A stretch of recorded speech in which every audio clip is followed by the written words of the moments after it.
Araw mga ka-stories, ang kwentong tampok ngayong araw ay tungkol sa ating kapwa OFW mula sa Singapore. Ilalahad niya ang kanyang kwento kung sa paano siya pinaglaruan ng tadhana at pag-ibig. Sabay-sabay po nating alamin ang kanyang mapait na karanasan at kung paano siya nakabangon mula dito. Dear mga ka-stories, ako po si Maribel. 29 na taong gulang at kasalukuyang nasa Singapore bilang isang kasambahay. Ako po ay panganay sa magkakapatid. 3 kami at ang mga sumunod sa akin ay si Rachel at ang bunso namin ay si Michael. Ang aking ina ay isa ring dating OFW mula sa Saudi. Huminto na siya at nagbalik bayan nung ako'y 13 taong gulang pa lamang. Nagkasakit kasi ang aking ama sa baga at kailangan ng nanay na umuwi para maalagaan si tatay at ang aking mga nakababatang kapatid. Hindi naging madali ang buhay namin ng mga panahon yon dahil si tatay ay nagagamot at si nanay naman ay wala nang babalikan pa sa Saudi. Nagkakasya kami sa maliit na tindahan na itinayo ng aming ina nang siya ay makauwi. Paunti-unti nakakaraos kami. Ako ay nasa high school na noon at batid ko na mahihirapan ang aking mga magulang na ako ay pag-aralin pa sa kolehiyo. Si tatay kasi ay nakakabiyahe na ng jeep ngunit ang kanyang lakas ng katawan ay hindi na tulad ng dati. Mabilis na lumakad ang panahon. Natapos ko na ang aking sekundarya at ang aking kapatid na si Rachel naman ay nasa high school na din. Patako ni nanay na hindi na nila ako kayang pag-aralin pa. At tanggap ko na yun. Sinabi ko na lang kay nanay na handa naman akong tulungan sila, lalo na ang mga kapatid ko. Matapos ang aking graduation, ay agad akong naghanap ng mapapasukan. Wala pa ako sa tamang edad noon kaya gustuhin ko mang makapasok sa mga mall o grocery ay hindi pwede. May isang kantin malapit sa isang universidad sa amin ang tumanggap sa akin bilang server at tagahugas ng pinggan. Malapit lang din naman iyon sa aming bahay kaya tinanggap ko na. Kailangan kasi namin makaipon para sa pasukan at mabili ng gamit sa eskwelahan ang aking 2 kapatid. Natuwa naman si nanay na ako ay nakakatulong na sa aming pamilya. Dahil si tatay ay pahina ng pahina ang katawan at hindi na kayang magbiyahe pa. Hanggang sumapit ang 17 taon, namatay si tatay sa sakit sa baga. Isa iyon sa pinakamalaking pagsubok sa aming pamilya, lalo na sa nanay. Nagpatuloy na ganoon ang aming buhay. Minsan si nanay ay tumatanggap ng labahin at plantsahin sa kapitbahay para makatulong sa aming gasto sa araw-araw. Hindi naman din kasi kalakihan ang aking sweldo sa kantin. Ibang-iba sa akin ang kapatid kong si Rachel. Palalabas siya at madalas sumuway kay nanay. Hindi tulad ko na malaki ang takot sa aming mga magulang. Masasabi ko na mas maganda sa akin ang aking kapatid. Mas marami siyang manliligaw at mabilis sumubok ang puso niya. Hindi na mabilang ang kanyang naging nobyo sa edad na 15. Yun lahat sa aming ina. Dahil alam ko naman na hindi seryoso si Rachel sa mga yun, ako kasi ay mabilis magkagusto. Meron din akong mga manliligaw pero dahil natuon ang atensyon ko sa pagtulong kay nanay, ay hindi ko na napapansin ang mga nagpaparamdam sa akin ng pagkagusto. Ang nasa isip ko lang ay tulungan si nanay lalo na nang mamatay ang tatay. Malapit nang matapos si Rachel noon sa high school, nang umiiyak niyang aminin sa amin ni nanay na siya ay buntis. Galit na galit si nanay noon dahil tinakbuhan din ang kapatid ko nang nakabuntis sa kanya. Iyak nang iyak si nanay at ganun din ako. Pero inunawa ko na lang si Rachel, lalo at buntis siya. Inangalang at nakapasok ako sa isang supermarket at medyo mas lumaki ang aking kinikita. Nasa 19 na taong gulang na din kasi ako noon at legal nang nakakapag-apply sa mas maayos na trabaho. Sinabi ko na lang sa kapatid ko na tutulungan ko siya at ang anak niya at sana kahit tapusin niya ang kanyang high school pagkapanganak niya. Nangako naman siya na tatapusin niya ang kanyang sekundarya. Nakapanganak na si Rachel at si nanay ang nag-aalaga dahil bumalik na ang kapatid ko sa huling taon niya sa high school. Mahigpit na bilin ni nanay na huwag siyang magnonobyo, lalo at maliit pa ang anak niya. Ngunit matigas ang ulo ni Rachel. May naging nobyo siya at nagulat na lang kami ni nanay nang makita ang sulat na nakipagtanong ito. Humingi ng tawad sa amin dahil hindi pa daw niya kayang maging ina. Halos sumabog sa galit ang aming nanay dahil sa kapatid ko. Ewan ko mga ka-stories para nagawa ni Rachel ang ganun. Pinagpalit niya ang kanyang anak para lang sa sariling kaligayahan. Nagpatuloy kami ni nanay sa mga buhay namin kasama ang aking pamangkin na lalaki. Halos si nanay na ang nagpalaki sa bata at ako naman ang sumasagot sa pangangailangan namin lahat. Napakahirap. Naturingan na dalaga ako pero daig ko pa ang may 5 anak sa bigat ng responsibilidad na nasa balikat ko. Nasaan na kaya si Rachel? Naalala pa kaya niya ang kanyang anak na noon ay magdadalawang taon na? Ibang klase talaga siya. Nang malapit na matapos ang kontrata ko sa supermarket na pinagtatrabuhan ko, ay nag-apply naman ako sa mall bilang sales lady. Doon ko nakilala si Dan, ang aking naging kasintahan at minahal ko ng sobra. Mabait si Dan, maski sa aking pamangkin. Naiintindihan niya ang aking responsibilidad sa aking pamilya. Minsan tinutulungan niya ako pag ako ay nagigipit at hindi nagkakasya ang sweldo. Ikatlong kaarawan ni BJ, ang aking pamangkin, ay biglang sumulpot si Rachel. Nagulat kami ni nanay at hindi namin siya agad nakilala. Namayit siya ng gusto at losyang na losyang ang kanyang itsura. May karga siya na bata na sa tansya namin ay 8 buwan pa lamang. Lumapit siya kay nanay at umiiyak na yumakap. Humingi ng tawad dahil nagkamali na naman siya. Umiyak na din kami ni nanay dahil kami sa itsura niya. Ganoon na din ang bata na dala niya na isang babae.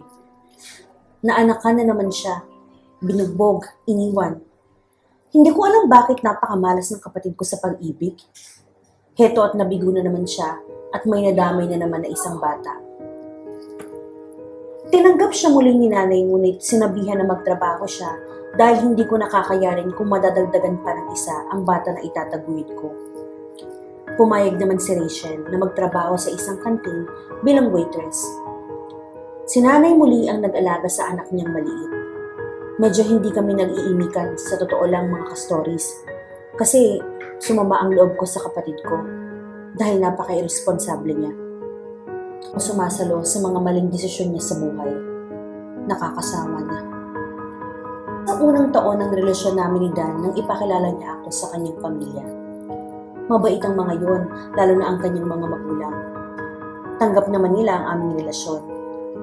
Usapan namin ni Dan na ano kaya kung mangibang bansa na lang muna ako para makaipon na din para sa aming dalawa. Noong una ay ayaw niya, pero nang sinabi ko na nag-a-apply ako pa Singapore, ay wala na din siyang nagawa. Sabi niya kapag okay doon ang sahuran, ay susunod siya. Ganun nga ang nangyari at nakalipad ako sa Singapore bilang isang kasambahay. Mas doble kasi ang sweldo, lalo na at 2 na ang anak ni Rachel at magkano lang naman ang sweldo niya sa kantin. Nilakasan ko na lang ang loob ko para sa ikabubuti ng pamilya ko. Kahit masakit sa akin na lumayo sa kaisa-isang lalaking minahal ko, ay tiniis ko. Naging maganda naman ang buhay ko sa Singapore. Napakabait ng amo ko at hindi mahigpit. Magandang-maganda rin ang naiibibigay ko na sustento kay nanay at nakakapagtabi pa ako ng para sa akin naman. Regular kaming nagtatawagan ni Dan at kahit malayo kami sa isa't isa, ay hindi naging hadlang sa amin yun. Nasa ika-unang taon ko sa Singapore ay sinabihan ako ni Dan na siya ay mangingibang bansa din ngunit sa Taiwan ang punta niya bilang empleyado sa isang electronic company. Pumayag naman ako dahil para sa aming dalawa din naman yun. Mas mabilis ang aming pag-iipon kung dalawa kami. Nakalipad ng Taiwan si Dan at walang nagbago sa pagitan namin. Nakauwi ako sa Pinas para magbakasyon at nakapagpaayos ng iilang bahagi ng bahay namin. Tuwang-tuwa si nanay dahil kahit papano ay nagbabago ang buhay namin. Minsan naiilang ako pag harap-harapang kinukumpara si Rachel sa akin ni nanay. Alam ko sumasama ang loob ng kapatid ko. Kaya naiintindihan ko na malamig ang pakikitungo niya sa akin. Pero hindi ko na pinansin. Mahalaga na tutulungan ko sila, lalo ang mga anak niya. Sa isip ko, wala naman akong ginawang masama sa kanya. Darating ang araw, ay babalik kami sa dati. Nakabalik ako sa Singapore at nahikayat ng amo ko na mag-renew. At yun naman ang ginawa ko. Una dahil napakabait naman nila sa akin, at pangalawa ay kailangan ko pang mag-ipon para sa kasal na pinag-uusapan namin ni Dan. Oo mga ka-stories, nagbabalak na kami magpakasal pagtapos ng kontrata ni Dan sa Taiwan. Nakaisang taon na si Dan sa Taiwan nang makaaway niya ang kanyang boss at humantong sa sakitan. Minamaliit daw kasi siya masyado at laging pinag-iinitan. Kaya napikon siya at nasuntok niya. Pinauwi pabalik Pinas. Nadepress siya at nalulung sa alak. Ganun pa man, lagi ko siyang kinakausap at pinapalakas ang loob na may iba bang pwedeng bansa na pwede niyang puntahan ulit. Na magpahinga muna siya at tutulungan ko siyang makaalis muli. Ilang buwan nang nasa Pilipinas si Dan pero hindi niya nabanggit na nag-a-apply na siya paalis muli ng Pinas. Ayoko naman siyang tanungin ng tanungin dahil baka makulatan siya sa akin. Ilang buwan pa ang lumipas ay nanatili lamang natambay si Dan. Minsan nanghihiram siya sa akin ng pera at syempre tinutulungan ko naman siya. Noon nga natutulungan din naman niya ako. Ngayon ako ang meron kaya ako ang dapat tumulong. Ganun naman dapat ang magkarelasyon, di ba? Humiling ako sa amo ko na magbakasyon dahil magtatapos sa elementarya ang aming bunso. At gusto kong ako ang pumunta sa araw ng kanyang pagtatapos. Pinayagan akong umuwi kahit 2 linggo at sabik na sabik akong makauwi. Nang makauwi ako ay ako ang nagulat dahil nalaman ko na buntis na naman pala ang kapatid ko. Ang sabi sa akin ni nanay ay hindi niya na pinaalam sa akin dahil baka mag-alala na naman ako at mawala ang isip ko sa pagtatrabaho. Nagalit na ako mga ka-stories. Kailan ba matatapos sa responsibilidad na kung tutuusin ay hindi naman dapat sa akin? Nasa edad ko na to ay wala akong masimulan sa sarili ko dahil sa katangahan ng kapatid ko. Nakakanginig sa galit at sa sobrang galit ko ay sinabihan ko si Rachel na labas na ako sa anak niya na yun. Ayoko na, tama na. Imbis na magalit si nanay sa kanya, ay sa akin pa nagalit. Sinabihan niya ako na kapatid ko pa din yun at walang ibang tutulong kundi kami. Ang sama-sama ng loob ko mga ka-stories. Napaka-unfair ni nanay sa akin na parang wala akong karapatang ayusin ang buhay ko dahil sa kailangan ko munang ayusin ang gusto ng kapatid ko. Bakit? Hindi ba nila naisip na ilang taon na din akong lubos ng tumutulong? Hindi ba naisip ng nanay na baka gusto ko din magkaroon ng sariling pamilya? Samantarang si Rachel, anak ng anak, tas ako yung bubuhay? Nakakagalit, sobrang nakakagalit. Umalis ako ng Pinas na masama ang loob ko. Hindi na ako nagpahatid at si Dan na lang ang naghatid sa akin sa airport. Panay ang hingi sa akin ng tawad ni Dan nang makaalis na ako. Pero hindi ko masyadong inintindi dahil naisip ko na baka naiisip niya na dumadagdag pa siya sa responsibilidad ko dahil nga wala siyang trabaho.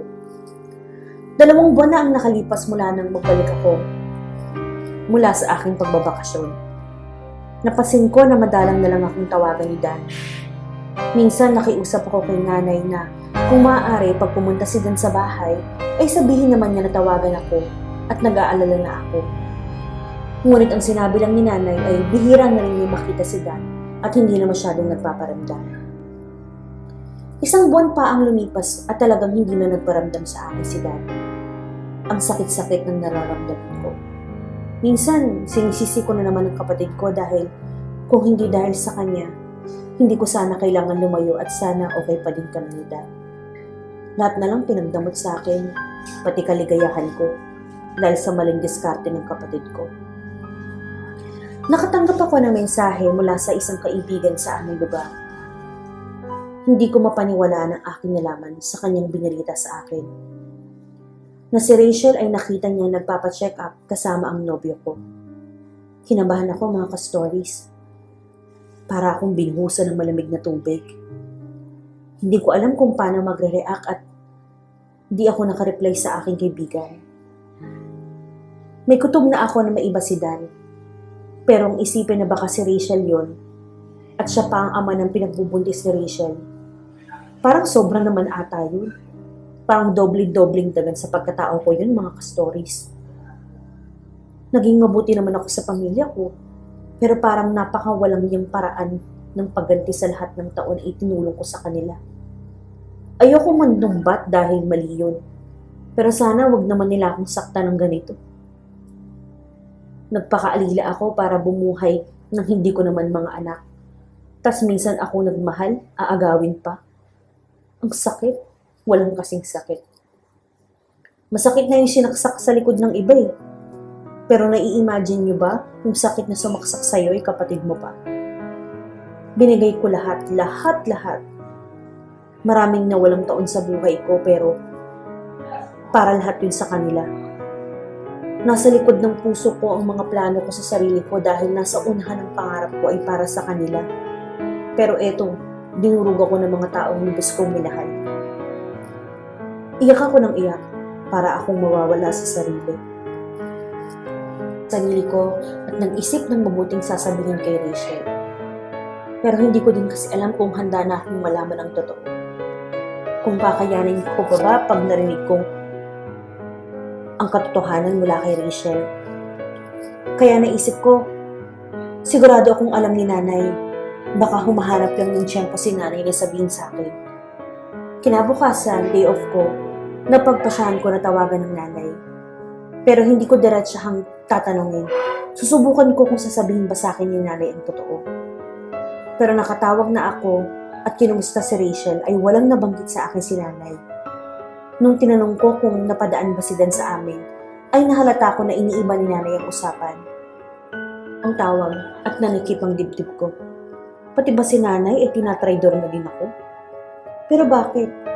Naging mabait naman ako at masunuring anak. Pero bakit walang simpatya sa akin ng nanay ko? Matapos nun, palihim kong tinawagan ng aking kaibigan na nagbalita sa akin. Sinabihan ko siya na baka pwedeng gawan niya ng paraan na makausap ang aking bunsong kapatid na hindi nalalaman nila nanay at Rachel. At nagawa nga ng kaibigan ko na makausap ko ang aking bunsong kapatid, lingid kina nanay. Usap ko ang aming bunso na noon ay 13 taong gulang, kaya alam ko may muwang na siya sa mga nangyayari sa bahay. Inamin niya sa akin ang lahat, na nabuntis ni Dan si Rachel at alam ni nanay ang lahat. Ayaw lang munang ipaalam sa akin ng nanay ang nangyari dahil mahihinto ang sustento ko sa kanila. Nang ibaba ko ang telepono, para akong nauupos na kandila. Bakit? Saan ako nagkulang mga ka-stories? Bakit sa dinami-dami ng pwedeng manakit sa akin ay mga mahal ko pa sa buhay? Napakadamot nila. Masyado nilang tinapakan ng pagkatao ko sa ginawa nila sa akin. Walang salita ang makakapagpaliwanag ng sakit na nararamdaman ko ngayon. Simula nung araw na yun, pikit mata kong tinaliguran ng pamilya ko. Oo mga ka-stories, hindi na ako muling nakipag-usap sa nanay ko at sa kung sino man sa kanila sa bahay.